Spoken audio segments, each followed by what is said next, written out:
FM. La Générale.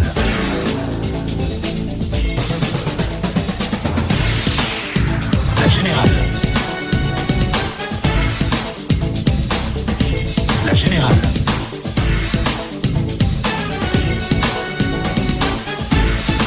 Dans les titres de cette édition, le gouvernement béninois sécurise les investissements privés dans le secteur agricole. En témoigne l'annonce du démarrage du projet pilote d'intégration de l'assurance agricole indicielle pour l'accroissement de la résilience des petits exploitants agricoles face au changement climatique. Décision prise en Conseil des ministres ce mercredi. Bien d'autres décisions importantes sont issues de ce conclave hebdomadaire dont le point vous sera servi dans cette édition. Pendant ce temps, El Hadj Rabiou Gaba réagit à la nouvelle mesure douanière imposée aux transporteurs béninois par les autorités du Niger. Selon le président du syndicat des transporteurs importateurs nationaux et assimilés du Bénin central, en abrégé, cette décision doit être fustigée. Il indique également la conduite à tenir à ses syndiqués. Restez pour suivre ses propos. Et pendant ce temps, le Bénin accueille une forte délégation de la douane nigériane. La délégation est arrivée constater l'évolution des travaux dans le cadre de l'opérationnalisation du poste frontalier Segbanan-Samia. Le point de cette descente à suivre également dans ce 19h. À suivre bien d'autres actualités, les nouvelles sportives, celles à l'échelle continentale et dans les 5 dernières minutes, la revue de presse nationale. La Générale. Geoffroy Toli assure la mise en onde de l'édition. En titre, je l'annonçais, ouf de soulagement pour les agriculteurs au Bénin. Le gouvernement vient de lancer le projet pilote d'intégration de l'assurance agricole indicielle pour l'accroissement de la résilience des petits exploitants agricoles face aux effets du changement climatique. C'est l'une des décisions prises en Conseil des ministres de ce mercredi 23 octobre 2024. Selon le gouvernement, ce projet est le fruit d'un processus initié depuis 2022 à la suite d'une analyse de viabilité qui a révélé les faiblesses des dispositifs d'assurance actuels. En particulier, l'assurance mutuelle agricole du Bénin, AMAB en abrégé. Cette approche innovante vise donc à offrir une couverture multirisque qui repose sur les performances agricoles et donne la possibilité de rembourser automatiquement les producteurs en cas de sinistre. Plus de précisions avec le secrétaire général adjoint et porte-parole du gouvernement, Wilfried Léandre Ngwechi. C'est pour surmonter ces difficultés que le gouvernement, avec l'appui de certains partenaires techniques et financiers, a engagé le processus de mise en place d'une assurance indicielle afin d'augmenter la résilience des petits exploitants. Le dit processus a démarré en 2022 avec la réalisation d'une étude de faisabilité dont les résultats ont été validés en 2023. Il tire leçon de l'expérience de l'AMAB tout en révélant le potentiel de marché pour l'adoption d'un programme d'assurance agricole. À cet effet, il est envisagé une phase pilote au cours de la période 2024-2025. Celle-ci va s'appuyer sur un modèle innovant et inclusif. L'implication des faits tiers dans la sensibilisation, l'échantillonnage de même que le suivi des bénéficiaires sera déterminante. Cette option promeut une approche multirisque et indicielle basée sur le rendement et non sur la pluviométrie, permettant donc un remboursement automatique de tous les bénéficiaires impactés en cas de sinistre.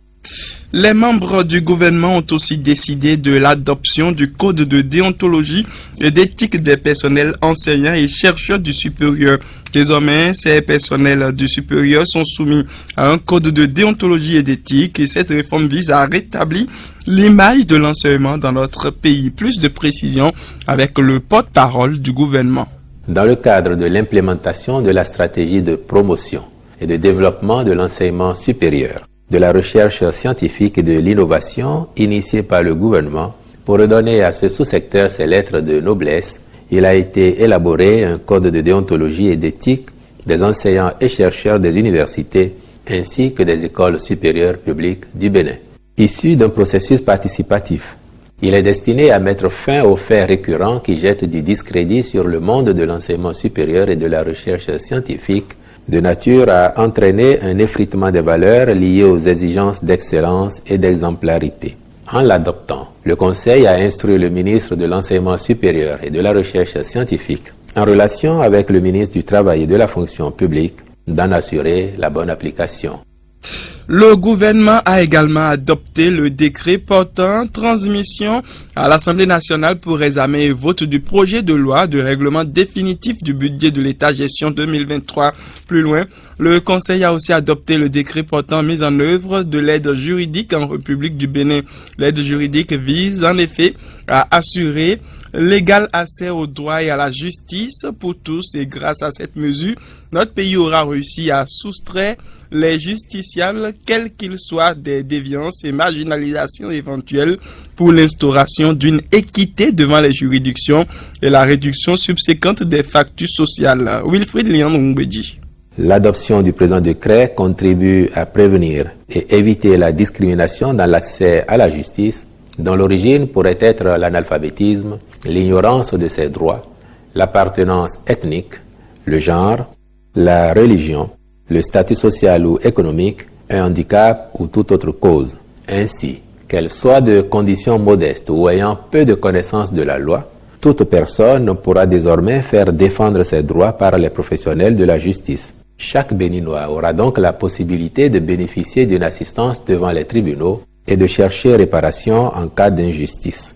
De façon concrète, ce nouvel instrument juridique rend possible pour tout citoyen qui n'en a pas les moyens l'accès aux divers services d'information et de consultation juridique concernant notamment les litiges civils, administratifs ou d'autres natures. Il organise également le bénéfice d'une assistance en vue de remplir des documents juridiques et rédiger des correspondances officielles, de même que pour obtenir des conseils sur la résolution des conflits en dehors des tribunaux.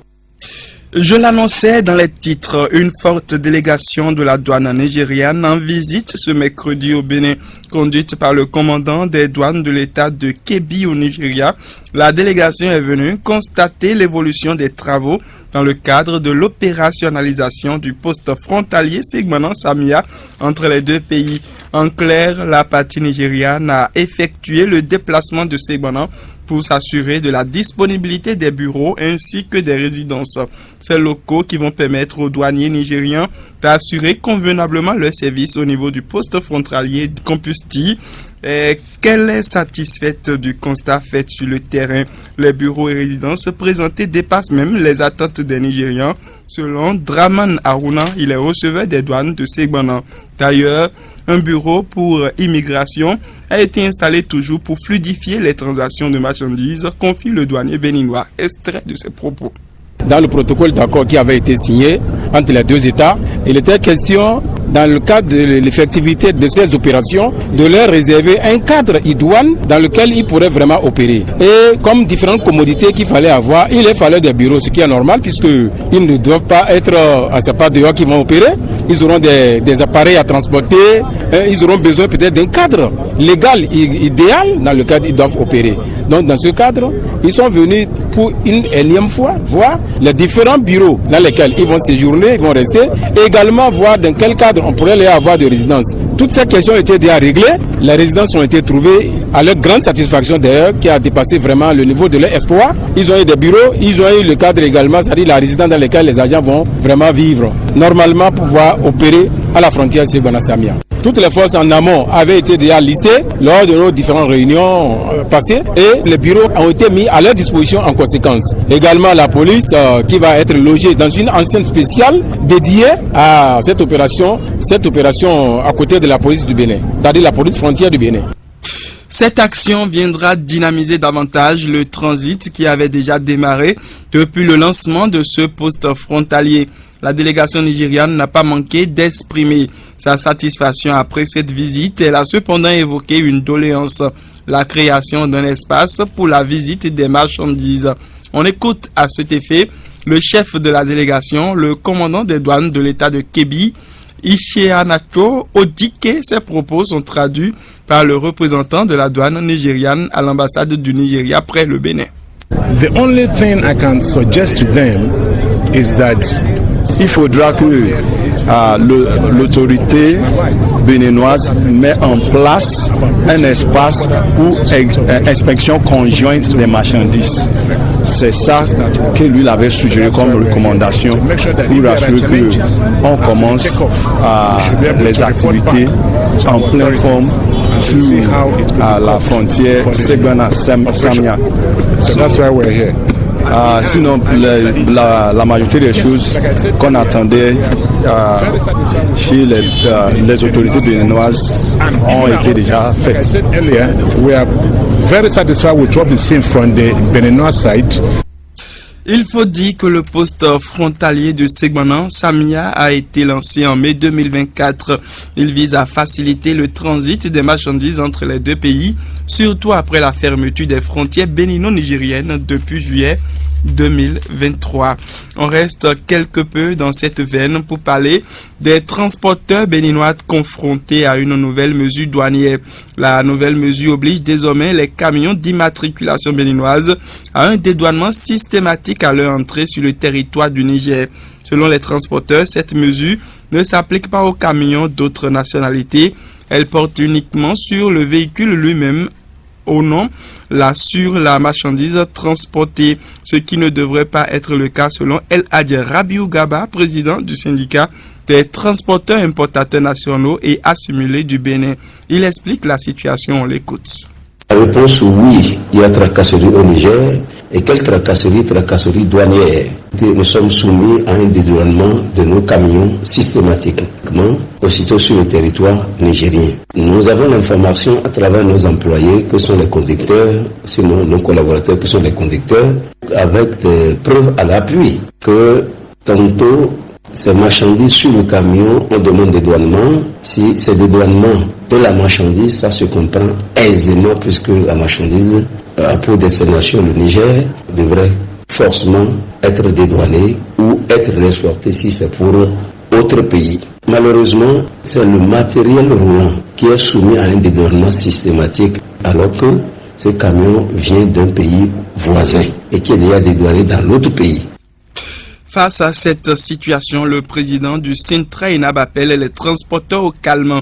Il dit avoir déjà saisi les autorités compétentes pour obtenir gain de cause. El Hadj Rabiou Gaba, pour plus de précision, il est l'invité du grand direct de l'information de ce mercredi. Nous avons appelé nos conducteurs au calme.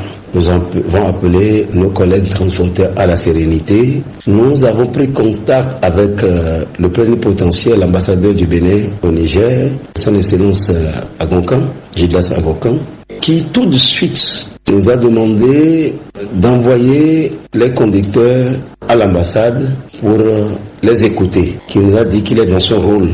C'est le lieu de le remercier. Il a reçu les chauffeurs, il les a appelés, comme je l'ai dit tantôt, au calme et à la sérénité, et a pris son bâton de pèlerin, qui a contacté certaines autorités du Niger. Nous espérons et nous avons foi à ce qui se dit certainement, même si nous ne sommes pas dans le secret de Dieu, nous avons foi à ce qui se dit, puisque nous avons conscience que les deux pays ont pour souci le rayonnement et le développement de nos deux peuples. La Générale. En plus bref, pour poursuivre cette édition, l'ouverture de la deuxième session ordinaire à l'Assemblée nationale du Bénin de l'année se fera ce jeudi 24 octobre. L'annonce a été faite par le porte-parole du président du Parlement, Vital Boton, à la faveur d'une conférence de presse au Palais des gouverneurs à Porte-Novo. Le projet de loi de finances de l'État exercice 2025, celui portant statut du barreau autant pour moi en République du Bénin, et le projet de loi portant cadre sur la construction au Bénin sont les dossiers chauds qui seront étudiés par les parlementaires. Des questions au gouvernement dans le cadre du contrôle de l'action gouvernementale et d'autres lois pourront être également étudiées pendant cette session. Les afro-descendants qui deviennent bien entendu pourraient désormais avoir la nationalité béninoise. Ce texte promulgué par le président Patrice Talon donne la possibilité à toute personne qui, d'après sa généalogie, a un ascendant déporté dans le cadre de la traite négrière d'avoir la citoyenneté béninoise. Cette loi votée par le Parlement à l'initiative du gouvernement se veut une réponse aux difficultés d'identité à laquelle sont confrontés les afrodescendants. Au-delà de cet aspect historique, Cyril Djohamon pense que cette loi va permettre au Bénin de bénéficier du soutien de ses afrodescendants. Il précise que la loi octroie la nationalité béninoise aux afrodescendants. Cette loi va permettre au pays de s'ouvrir au reste du monde. On écoute le socio-économiste. En termes d'impact de cette décision, il faut d'abord voir qu'est-ce qu'on appelle afro-descendants, qu'est-ce qu'on appelle diaspora, qu'est-ce que ceux qui sont à l'extérieur pourraient simplement apporter au Bénin. Vous savez que la diplomatie aujourd'hui, la diplomatie de façon globale présente un enjeu économique tellement important où j'ai entendu il n'y a pas très longtemps un pays africain voudrait créer une banque pour la diaspora simplement, compte tenu du flux financier que cette diaspora envoie vers le pays. Et donc lorsqu'on prend ne serait-ce que cet exemple qui est basé sur des études, qui est basé sur des statistiques, nous pensons quand même que là, ça reste une décision qui est fondée, n'est-ce pas, sur de l'observation, qui est fondée sur une logique qui répond quand même à un besoin de mobiliser toutes les forces vives qui sont à l'extérieur pour la construction de la nation commune. Et donc, ce que cela va apporter, c'est que ça va véritablement permettre une certaine ouverture au Bénin. Ça va permettre que cela vienne nous enrichir de ce qu'ils ont appris de là-bas. Ça va permettre que le Bénin soit ouvert. Ça va permettre que nous puissions nous enrichir de l'expérience et de ce qui se fait et ce qui se fait mieux de l'autre côté. À la question de savoir si les Béninois de la diaspora contribuent effectivement à l'économie béninoise, Cyril Djohamon pense que cette contribution reste très faible. La raison avancée par le socio-économiste est relative au faible taux de Béninois présents dans les pays étrangers. Une absence qui s'explique par la peur qu'éprouvent ces derniers à prendre des risques, surtout en ce qui concerne la migration clandestine. On écoute Cyril Djohamon, socio-économiste. Le Béninois, de façon générale, lorsqu'il est à l'extérieur, ne se montre pas trop béninois ou ne regarde pas trop vers le pays. Et donc, je pense que la mesure reste aussi une mesure de stimulation, une mesure d'encouragement, une mesure qui va peut-être leur dire, écoutez, oui, vous êtes à l'extérieur, mais vous représentez le Bénin. Faites en sorte que ça se passe bien au pays. Apportez ce que vous pourrez apporter pour que la nation que vous avez laissée soit construite, pour que en revenant, puissiez trouver mieux. Ce qui explique cela, je pense que c'est aussi, on peut parler de question de possibilité et la peur du risque. Vous savez, aujourd'hui, lorsqu'on parle de tout ce qui est drame de Méditerranée et tout ça, ce sont beaucoup plus les pays sahéliens qui sont que nous voyons. Et donc, aller à l'étranger, d'abord, c'est comme un saut dans l'inconnu. Donc, il y a un risque à prendre. Et donc, lorsque vous n'êtes pas vraiment préparé à prendre ce risque-là, mais c'est que, écoutez, vous restez là où vous êtes et vous vous contentez de ce que vous avez. Le ministère des Petites et Moyennes Entreprises et de la Promotion de l'Emploi a impacté des milliers de citoyens béninois entre 2017 et 2024. Les réformes mises en œuvre dans ce secteur ont permis la promotion de l'emploi, la compétitivité et la rentabilité des PME. Le ministre se réjouit des progrès réalisés et précise qu'ils ont permis d'impacter des personnes qui avaient en 2016 des difficultés dans les sous-secteurs de l'emploi des petites et moyennes entreprises. On écoute à ce sujet Modeste Kéréko. C'est vrai que 7 ans viennent de s'écouler depuis que nous sommes dans la charge, sans véritablement nous en rendre compte, tant les défis, tant les chantiers sont présents et nécessitent un travail acharné sans désemparer tous les jours. Avoir le sentiment d'avoir tout fait, ce serait prétentieux de ma part, parce que vous savez, l'important département ministériel qu'il a pu le chef de l'État de nous confier depuis 2017 est un département qui impacte la vie de millions de nos concitoyens au quotidien. J'ai l'habitude de dire, quand on donne l'intitulé du ministère des petites et moyennes entreprises et de la promotion de l'emploi, c'est y compris l'important secteur de l'artisanat qui emploie un actif sur 4 dans notre pays. Quand on a l'honneur et l'immense privilège de servir le pays, de servir ses concitoyens, on ne peut pas avoir le sentiment d'avoir déjà tout fait, surtout dans un contexte comme le nôtre, et on ne peut pas avoir le sentiment d'être fatigué ou d'être sclérosé.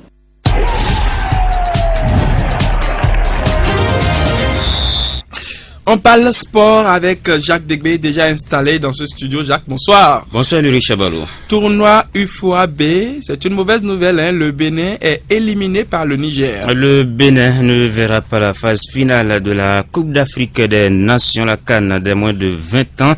Les Guépards juniors ont été éliminés ce mercredi après avoir été battus par le Niger, 1-0 dans le cadre du tournoi UFOA-B qui se déroule actuellement à Lomé, la capitale togolaise. Avec cette défaite, les poulains de Vincent Roturo terminent dernier du groupe B avec 2 petits points, ce qui les prive du dernier carré de ce tournoi qualificatif, alors même que seuls les 2 finalistes décrocheront leur ticket pour la CAN U20 dans la zone UFOA-B. Une nouvelle désillusion pour le football béninois. Notez également l'élimination du Togo dans ce même groupe B qui n'a pu faire mieux qu'un nul face au Ghana, un but partout.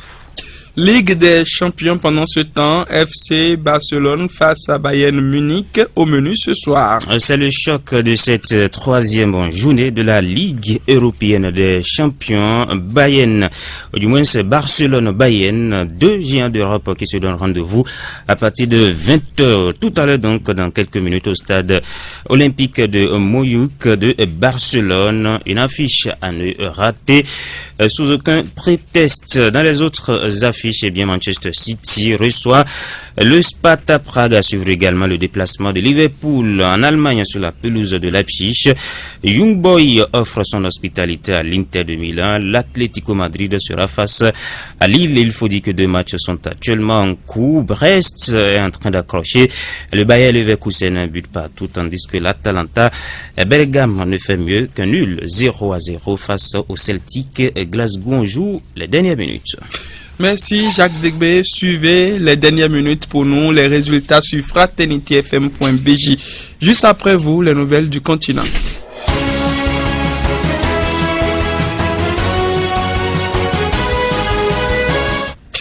Page Afrique avec vous, Karine Djegui. Bonsoir. Bonsoir, Louis Chabalot. On va démarrer par la Côte d'Ivoire. La commission électorale simplifie les démarches pour enrôler plus d'électeurs. L'opération de révision des listes électorales a démarré samedi dernier et va s'achever le 10 novembre prochain en Côte d'Ivoire. La liste électorale actuelle compte près de 8 millions d'électeurs et la commission électorale indépendante espère en enrôler 4,5 millions supplémentaires.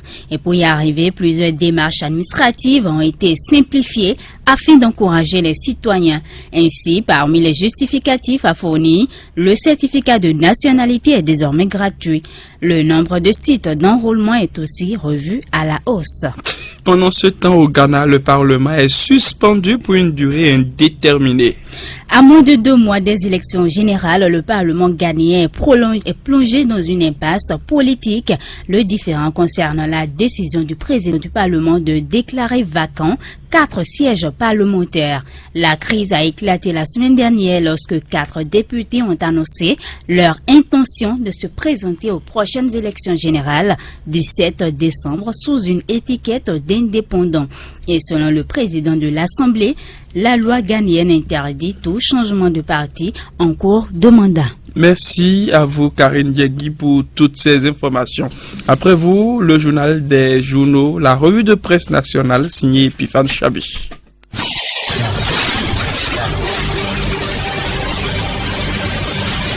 Bonjour à tous, bienvenue dans cette revue de presse. Le jeudi 24 octobre prochain s'ouvre à l'Assemblée nationale la 2e session ordinaire au titre de l'année 2024. Les députés de la 9e législature vont se retrouver pour examiner plusieurs dossiers, notamment celui relatif au budget gestion 2025. Matin libre, les 4 vérités, la nouvelle tribune 24 au Bénin, le potentiel fraternité, la fesse du jour, Libération, l'événement précis, la nouvelle tribune et bien d'autres publications en parler précise qu'en prélude à l'ouverture de ces travaux, le porte-parole du président de l'institution parlementaire Vitali Bouton était face aux professionnels des médias dans l'après-midi de ce mardi 22 octobre 2024. En prenant la parole, il a rappelé que cette session sera une nouvelle occasion pour les députés de débattre des tests indispensables pour la consolidation de notre démocratie et la mise en œuvre des réformes pour le développement de notre pays. Et dans ce cadre, il est prévu l'examen de 16 projets de loi, la présentation l'élaboration du rapport d'activité du président Louis Vlavono, la préparation du budget 2025 et d'autres dossiers abordant les domaines tels que l'économie, la justice, la santé, l'éducation, la culture et bien d'autres fait savoir le matinal. Et selon Vitali Botton, repris par le potentiel, les élus du peuple vont réfléchir entre autres sur le projet de loi de finances 2025,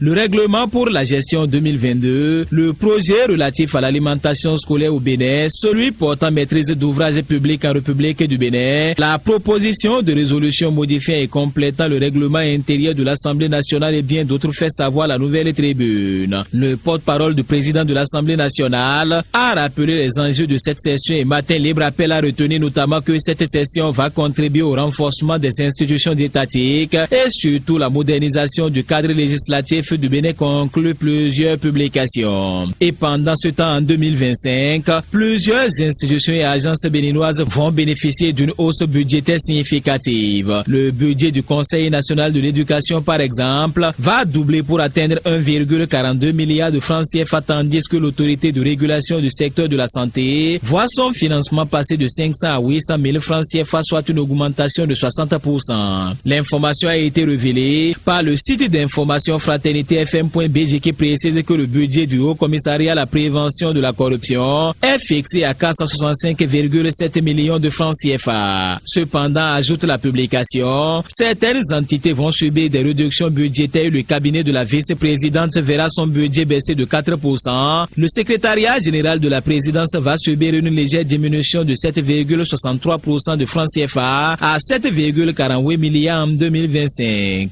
L'agence judiciaire du Trésor enregistre quant à elle une baisse de 12%, fait savoir la publication qui conclut et précise que certaines unités administratives conservent un financement inchangé comme l'Autorité nationale de sûreté radiologique et de radioprotection avec 300 millions de francs CFA et l'agence de promotion des investissements avec 1,16 milliard de francs CFA. Et pendant ce temps, l'agence internationale de notation financière SEP a confirmé la notation de BB- de la République du Bénin avec une perspective révisée de stable à positive. Cette révision reflète la solidité des fondamentaux économiques et financiers du pays malgré un environnement international et régional instable. Soleil Bénin Info, Libération, La Fesse de Jour et bien d'autres publications en parlent précisent que l'institution financière a souligné le dynamisme de l'économie béninoise avec une croissance de 6,4% du PIB en 2023 et des prévisions moyennes de 6,6% pour les 4 prochaines années. Et cette performance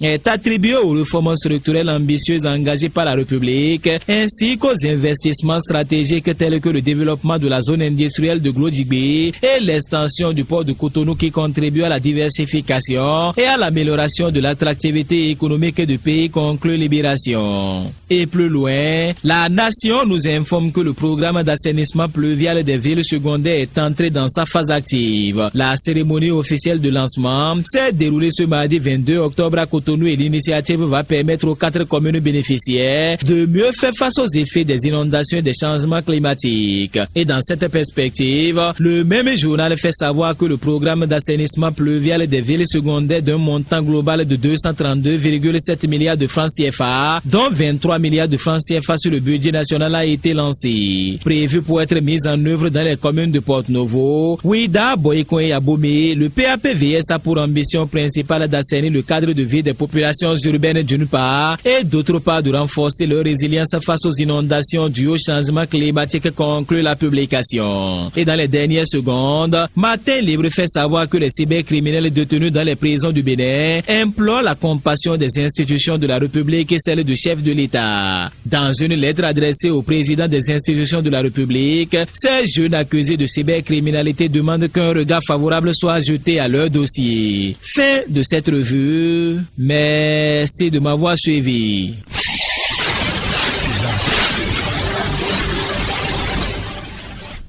C'est également la fin de cette édition. Merci à tous de l'avoir suivi de bout en bout. Geoffroy Toli était aux manipulations techniques. À l'édition, on retrouve Karine Diegui. Présentation, je suis Ulrich Abalo. Prochain rendez-vous demain, même fréquence, même heure et vous le savez, même plaisir. C'était la générale de l'information avec le service de l'information de Fraternité FM.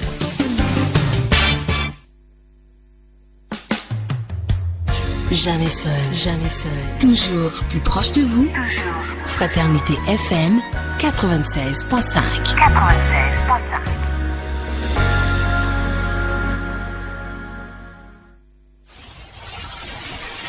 Fraternité FM, la plage publicitaire.